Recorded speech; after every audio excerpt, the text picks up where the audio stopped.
Vai tev ir iPhones un tavam draugam ir Androids? Tas liekas galīgi neloģiski. Bet ja tev ir Androids un tavam draugam ir iPhones, tad man tev ir lieliskas ziņas. Jo Samsungs šodien uz saviem S26 vietālruņiem izlaida updateu 800... What the fuck?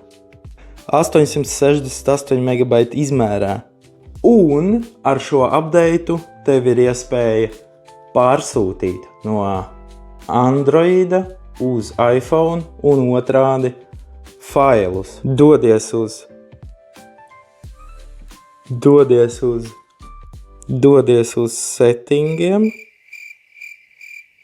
Dodies uz settingiem. Spied uz Connected Devices. Spied uz Quick Share. Un te ir trešā opcija Share with Apple Devices. Un te ir trešā opcija Share with Apple Devices. Spied virsū un varēs izlasīt sīkāk.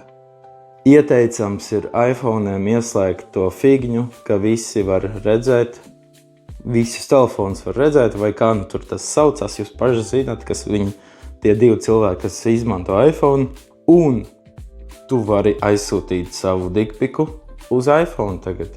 Es gan nevaru to jums parādīt, notestēt, jo acīm redzot, man nav iPhones, vai man nav draugu, kuriem ir iPhones.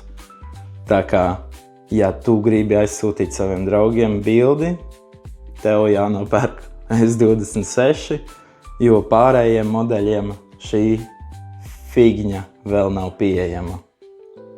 Paldies, ka skatījies!